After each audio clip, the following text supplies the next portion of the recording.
Las opiniones vertidas en este espacio por la producción y dirección del programa son de exclusiva responsabilidad de sus autores y de quienes intervienen en ellos.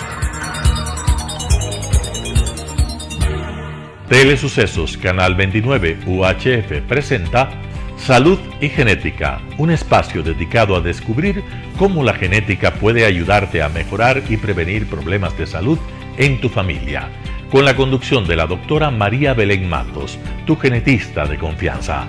Salud y Genética.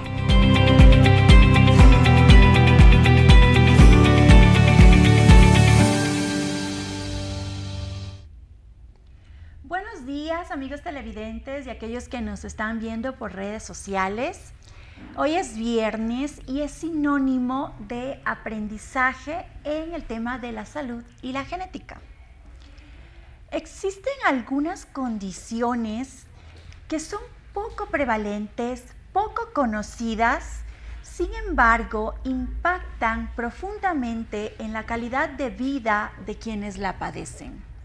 Y es por ello que hoy nos acompaña un invitado especial, nuestro querido amigo, el colega doctor genetista, el doctor Víctor Hugo Espín, quien tiene más de 25 años de experiencia como genetista y con quien trabajé en el Hospital Carlos Andrade Marín por 7 años y a quien aprecio mucho y valoro su experiencia, y es por esto que lo he invitado a compartir con nosotros su experiencia en las enfermedades raras. Doctor Espín, bienvenido a nuestro programa. Un gusto tenerlo en nuestro programa y verlo nuevamente. Muchas gracias por la gentil invitación, y siempre es muy bonito poder comunicar ciencia para toda la gente.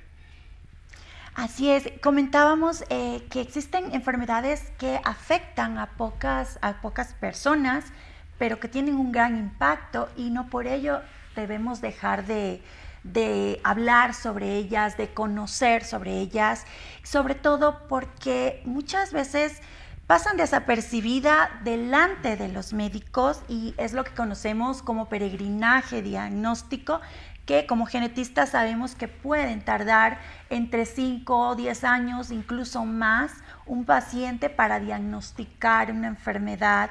Pero así también existe poca experticia por algunos médicos, y es porque como tal vez logren ver un paciente con una enfermedad rara específica una sola vez en su vida, tal vez no la vuelvan a ver.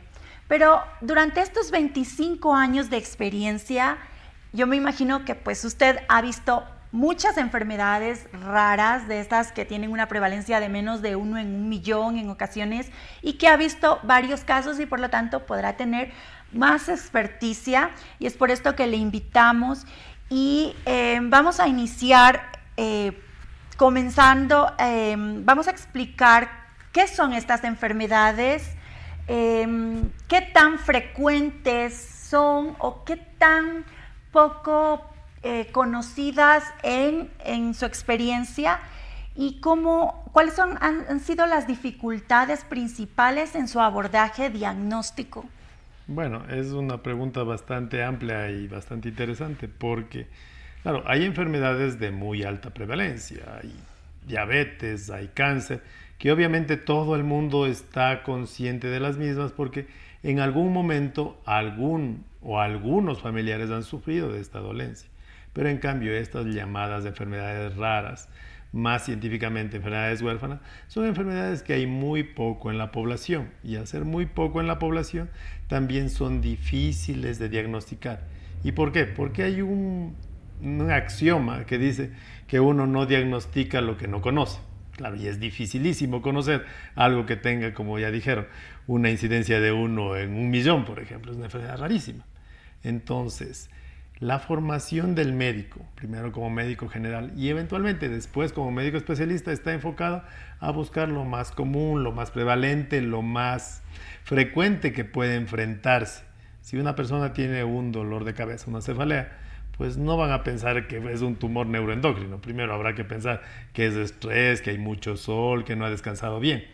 El problema está en que muchas veces muchos de los médicos se quedan en eso y comienzan simplemente a cambiar el antibiótico o a cambiar el corticoide o a cambiar el antiinflamatorio pensando que es ese mismo diagnóstico. Pero si es que no está resultando el manejo y la terapéutica, hay que comenzar a abrir un poco más la mente, un poco más los ojos, y ahí sí comenzar a pensar, ¿y si esto es algo más allá? ¿Si esto es algo de lo que no es común?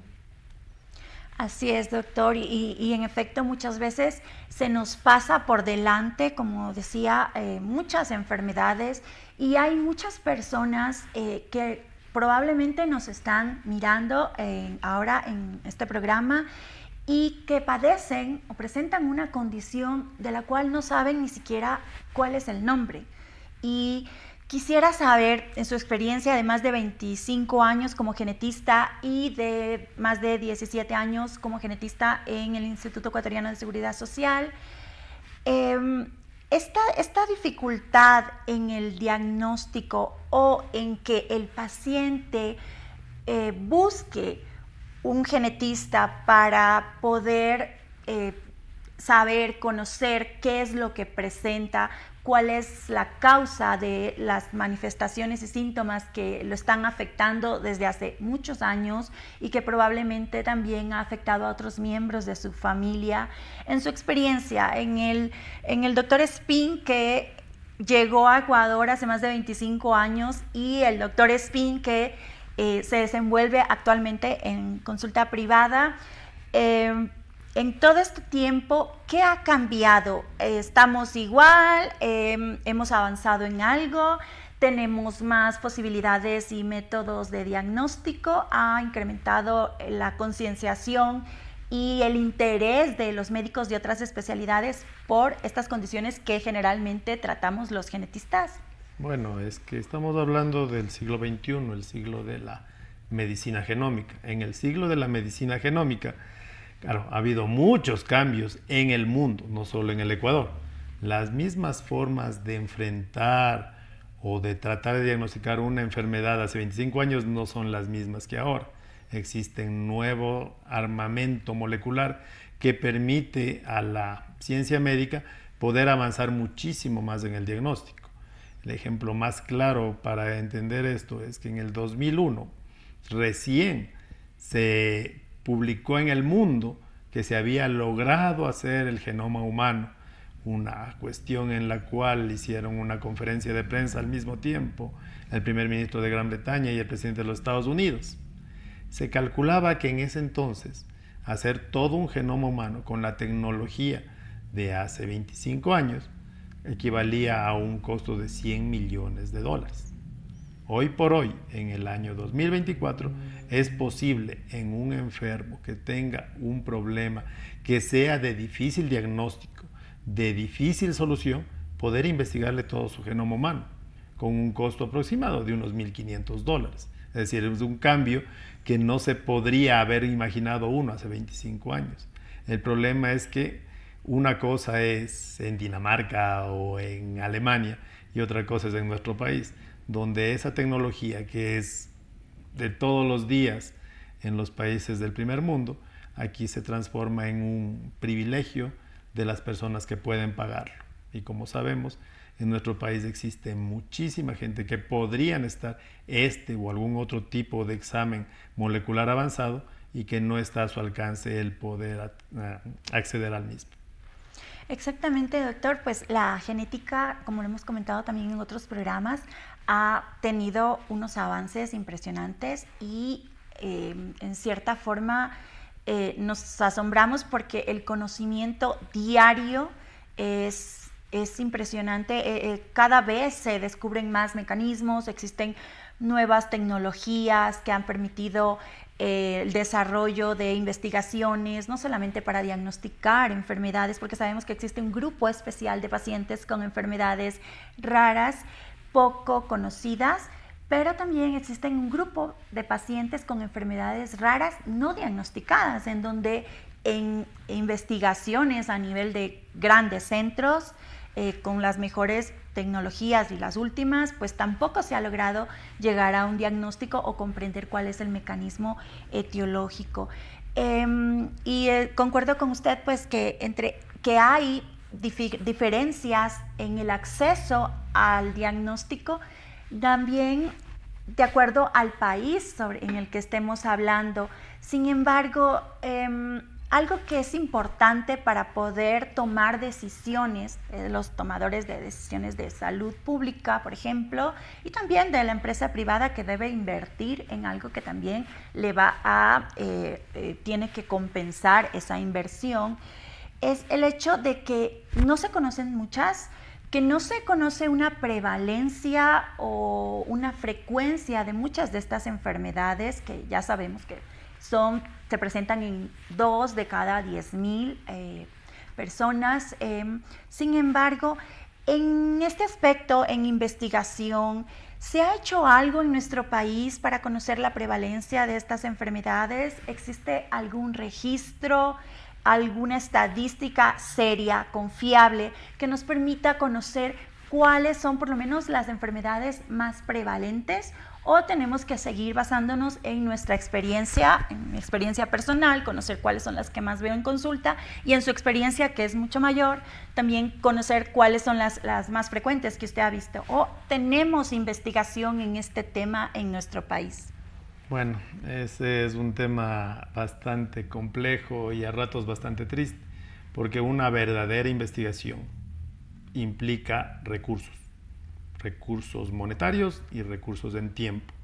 Y realmente para muchas de las autoridades, no de este gobierno, sino de muchos gobiernos, la investigación solo es de boca. Hay que hacer investigación, se debe hacer investigación. No conocemos nuestra realidad, pero no existen fondos de investigación, no existen grants para llevar a cabo proyectos.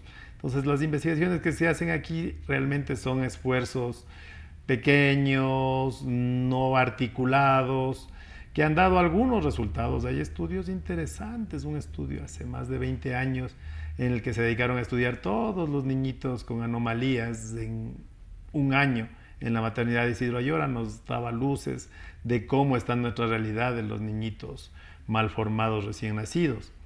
Pero la idea sería tener, claro, mucho más dinero y mucho más gente dedicada únicamente a realizar estas cuestiones. Lo más interesante fue el año pasado, con el anterior ministro de Salud, que se puso la red para tratar de hacer un catálogo de enfermedades raras. Y basándose en que, bueno, yo tengo un hijito con una enfermedad X y Z, yo ingreso a esa base de datos y le ingreso a mi pequeño. Y de esa manera no tener que estar buscando, sino los que están afectados, poder ir allá y poder tener una realidad no tampoco tan cierta, porque va a haber mucho subdiagnóstico, pero ya tendríamos algo más cercano a lo que nos está afectando. Entonces, en investigación nos toca hacer muchísimo, pero para investigación se necesita mucho apoyo también. Exactamente, y mucho interés de parte de las autoridades de salud, de las instituciones privadas también, de las universidades, y como hablaba el doctor, pues se necesitan recursos, y eso pues es lo que a veces no contamos, y no solamente en nuestro país, sino en muchos países existe esa dificultad para destinar recursos y hay que priorizar, y se están dejando de priorizar condiciones que, aunque son poco prevalentes, afectan a toda una familia y tiene repercusiones.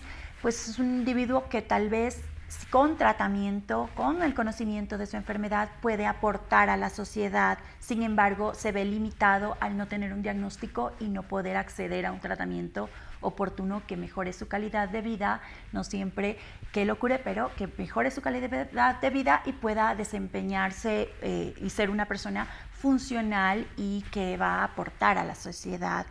Respecto a esto, doctor, sabemos que estas enfermedades, o existe también como un mito o una creencia de que el acceso a la genética es carísimo, que no hay genetistas en nuestro país, o que no se refieren a los pacientes, y sobre todo existe mucha creencia en que ¿para qué vamos a acudir al genetista si no son enfermedades que no tienen cura? Porque no le vamos a quitar el cromosoma o le vamos a anular y a cambiar el gen aunque eso ya lo estamos viendo, que ya estamos entrando en estas terapias nuevas. Sin embargo, ¿cuáles son los dilemas o las dificultades que nos enfrentamos los genetistas en Ecuador para recomendar estos tratamientos de alto costo y que son prácticamente prohibitivos para una persona común para acceder y costear este medicamento, cuyos beneficios, como explicaba, no siempre van a ser la curación, pero sí el retrasar la enfermedad, y algunas veces los beneficios son inciertos porque cada paciente responde diferente a estos tratamientos. Entonces, ¿cuáles son las recomendaciones o los dilemas que usted encuentra en su experiencia, sobre todo en el sector público, que es quien generalmente lo puede costearlo o asumirlo? Bien, es que en realidad ahí existe un par de mitos muy arraigados, no solamente en la población general, sino incluso en los médicos. La idea de que genética es caro, los exámenes son caros, elitista, y realmente no hay curación. Entonces vamos a partir a solucionar esa pregunta. En realidad, curación no existe para muchísimas enfermedades. Las enfermedades más prevalentes de la especie humana, cáncer, diabetes, hipertensión, no tienen cura. Una persona con hipertensión no se va a curar. Y nadie dice, uy, tiene hipertensión, no hay que hacer nada. No, pues, porque hay formas de tratamiento. Lo mismo, muchísimas enfermedades de las llamadas huérfanas o enfermedades genéticas no tan raras tienen eventualmente no una forma de curación, pero tienen muchísimas formas de tratamiento que le permiten a esa persona vivir de una manera muy adecuada y ser una persona que colabora con la sociedad y es un ente útil para el resto de sus conciudadanos. Esa sería la primera cosa. Ahora, la otra cosa que se habla es, los tratamientos son carísimos. Pero bueno, habría que analizar que hay dos enfoques, el tratamiento primario y el tratamiento secundario. En que el tratamiento primario eventualmente no tiene ni siquiera costo, en el sentido de que es evaluado el paciente, se llega a veces simplemente por clínica, por genealogía, a saber el tipo de herencia. Y al saber el tipo de herencia, uno puede decirle a los papás si existe un riesgo alto o no de recurrencia, es decir, de que se vuelva a repetir. Porque claro, no va a ser lo mismo tener un niñito con una enfermedad grave complicada que tener dos niñitos con una enfermedad grave y complicada. Entonces, la prevención siempre va a ser costo efectiva. Fue, es y será en la medicina y no solo en genética. Y eso sí se puede hacer y no tiene, como les decía, ninguna situación que no sea una consulta en genética. Ahora, la otra cuestión es que también asocian a que las enfermedades raras pueden tener tratamientos carísimos. Y bueno, sí es cierto, porque son enfermedades de base genética y para su tratamiento se requiere ingeniería genética, medicamentos de un alto costo.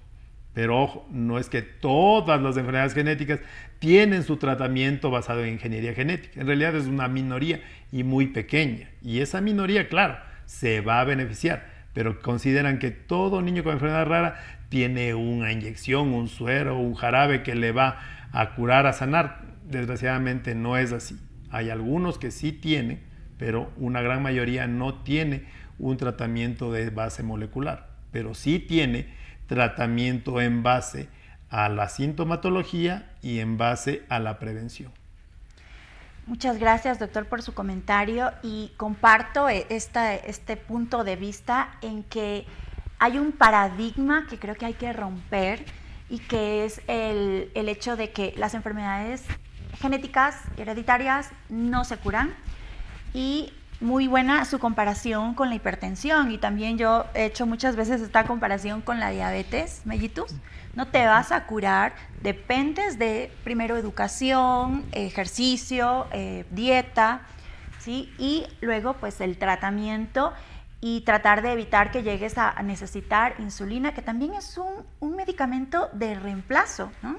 No tenemos insulina y se la estamos proporcionando a nuestro cuerpo en un paciente con tipo de diabetes. Sin embargo, es lo mismo que ocurre con ciertas enfermedades hereditarias para las que actualmente existe tratamiento.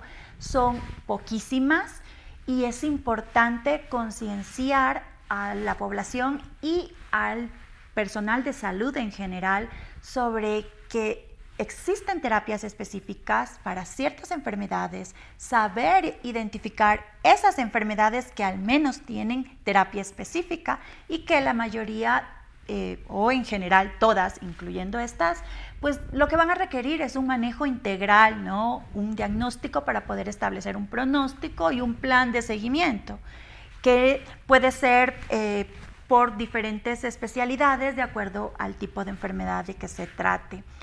Ahora, ¿qué considera usted que se puede mejorar para incrementar el conocimiento y la concienciación sobre estas enfermedades?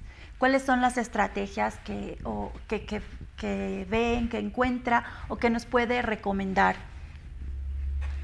Bueno, básicamente lo que dije hace un momento, lo que no se conoce no se puede diagnosticar. Entonces, la clave siempre va a ser educación. El saber que, bueno, si yo sospecho por este dolor, por estos signos, por estos síntomas, en este problema, y no me responde adecuadamente al tratamiento bien hecho, pues tocará comenzar a pensar que tal vez pueda ser algo más complejo, algo más avanzado, y viene la base de la medicina del siglo XXI, el trabajo multidisciplinario. Si yo veo que no me está funcionando mi tratamiento, pues consultaré a un colega para ver si de pronto no es otra cosa. Al final el que se beneficia siempre va a ser el paciente. No estoy yo quedando mal, porque yo hice bien mi primera parte, pero si no puedo, busco ayuda. Y en realidad, si es algo raro, síntomas raros, cuestiones que no responden, cuestiones que no avanzan, pues no está nada mal solicitar una evaluación al médico de genética. Eventualmente, tal vez no sea nada de genética, pero estamos buscando cuál podría ser las causas. Como decía Sherlock Holmes, el personaje de Sir Arthur Conan Doyle, hay que buscar las pequeñas pistas que nos pueden ayudar a llegar a descubrir el asesino, en este caso, a llegar al diagnóstico. Exactamente, doctor, lo que no se conoce, no se piensa, y tenerlo a usted, por ejemplo, en nuestro programa es también una de las formas de llegar a los especialistas y también a la población y a nuestros televidentes, conocer sobre la importancia de educarse o hacer esto mismo, seguir este tipo de programas educativos, no solamente en genética, sino en muchas enfermedades. Bueno, le agradecemos, doctor Espín, por aceptar nuestra invitación. Hemos abordado desde varios puntos de vista, desde varias perspectivas, las enfermedades raras y pues muy bien, usted nos ha aportado con su valiosa experiencia. Si tiene quisiera dar algo final que nos pueda compartir o algún mensaje, y también aprovechar para decirles a nuestros amigos televidentes dónde pueden consultarlo y dónde encontrarlo. Bueno, a ver, el mensaje sería que vivimos en el siglo XXI, la medicina ha avanzado muchísimo. Antes, por ejemplo, muy interesante, el médico obstetra también era neonatólogo. El médico controlaba el embarazo y manejaba al recién nacido. Hoy es impensable que el obstetra también reciba al bebé y lo dé sus primeras atenciones. Para eso está el especialista en neonatología. Y se trabaja en equipo en beneficio del pequeño paciente. La misma cuestión ocurre con genética. Si yo estoy ante un dilema, este dilema podría ser solventado o ayudado por el médico genetista. Así que es muy bueno trabajar en equipo y bueno, para cualquier situación siempre estoy disponible. Mi teléfono es el 099-99-32-694. ¿Y dónde se encuentra? Las opiniones vertidas en este espacio por la producción y dirección del programa son de exclusiva responsabilidad de sus autores y de quienes intervienen en ellos. Telesucesos.